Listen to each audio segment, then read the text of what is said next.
Most men have done it hundreds of times and had no idea what they were doing wrong, or more precisely, what they were failing to do right.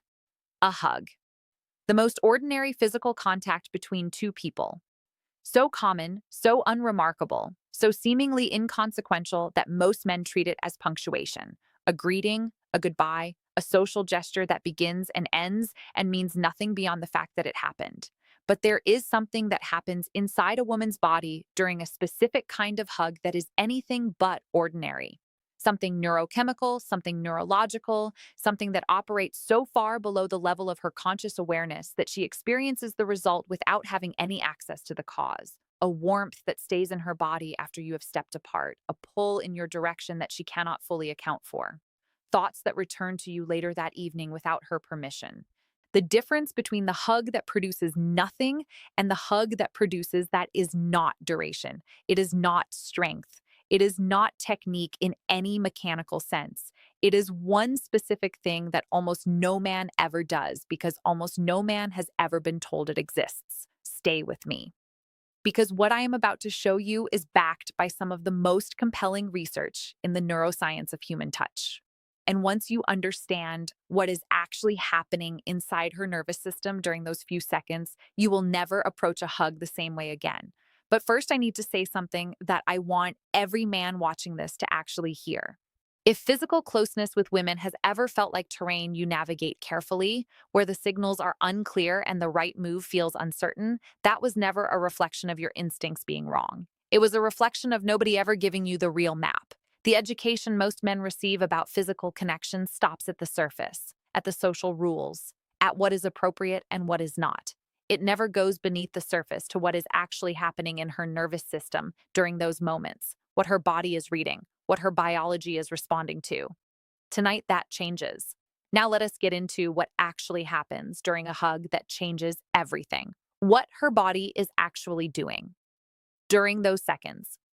Before I tell you the one thing that makes the difference, I need to show you what is happening inside her nervous system during a hug.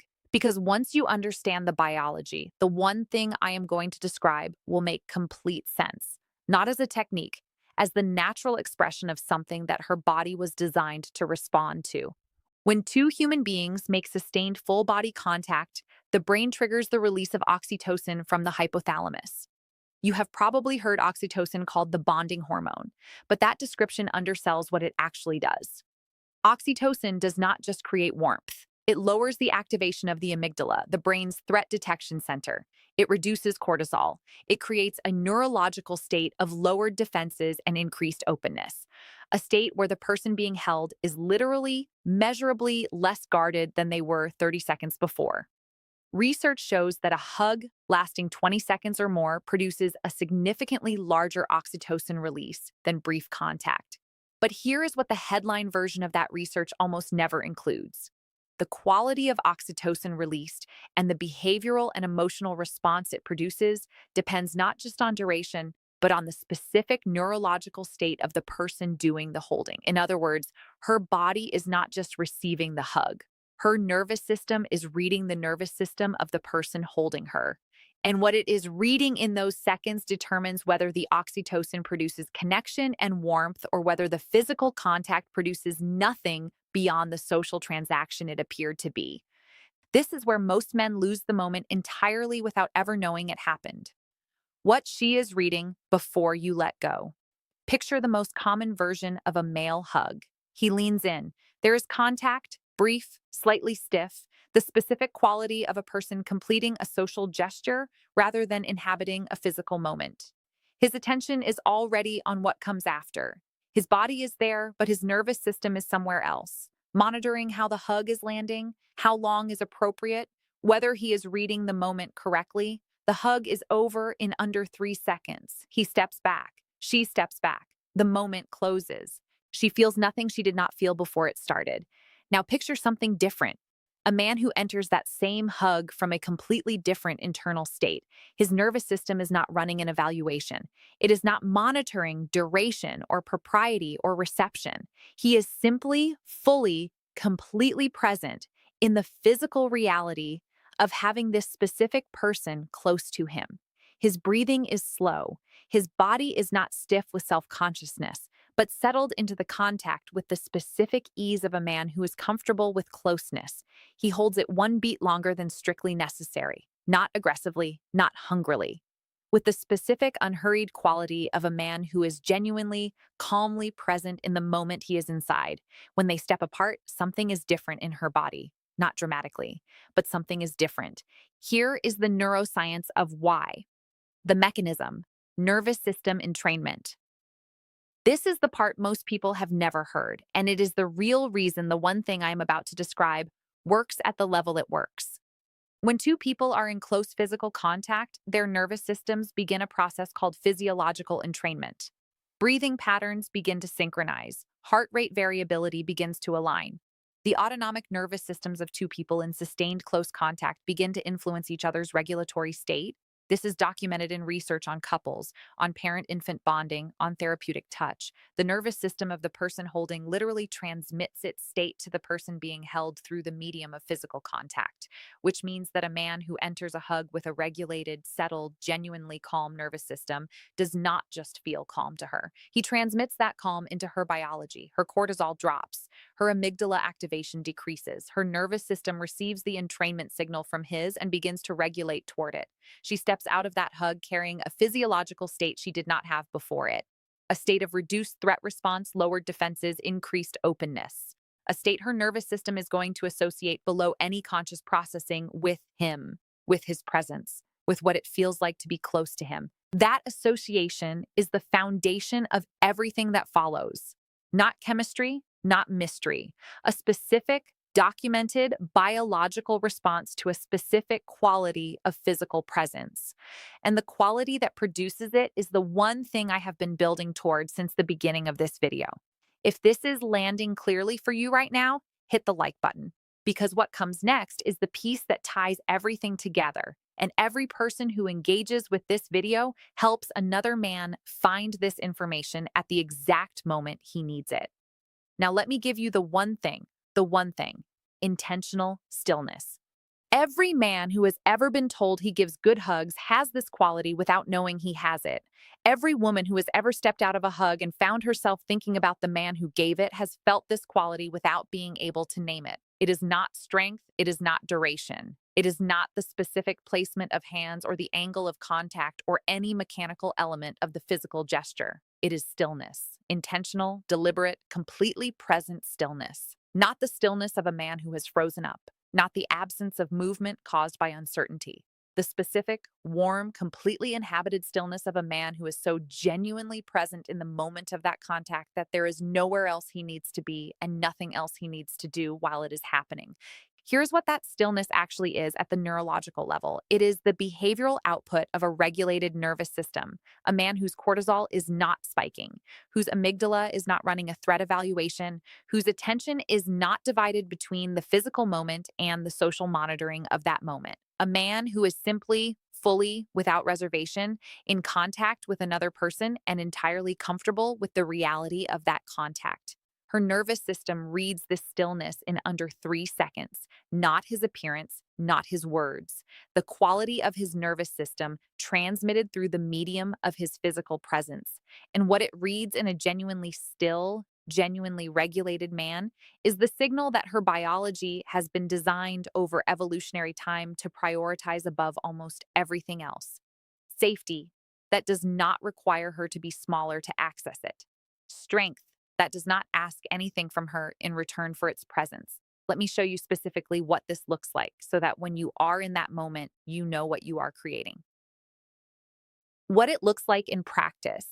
She moves toward you for a hug. Most men at this point are already in their heads, monitoring, calculating, managing. You are going to do something different. Before the contact begins, your attention moves inward, not dramatically, simply a half second of arriving completely inside your own physical experience. You feel your own feet on the floor, your own breathing, the specific quality of being settled inside your own body.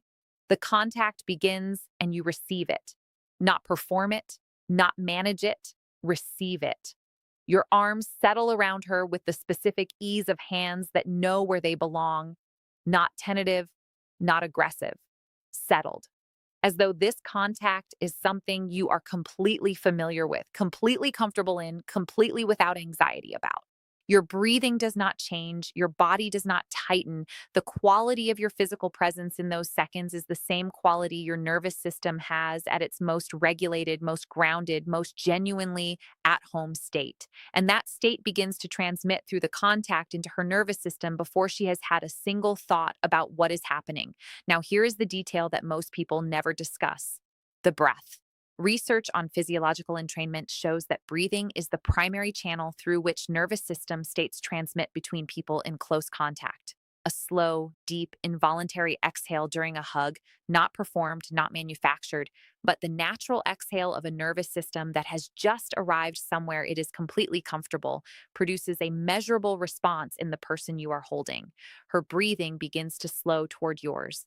Her cortisol begins to drop. Her nervous system is in training to your state. She is not deciding any of this. Her biology is doing it for her. The hug does not need to be long to produce this response. It needs to be genuine. The duration that produces the full neurochemical response is not measured in seconds, but in the quality of presence inside those seconds.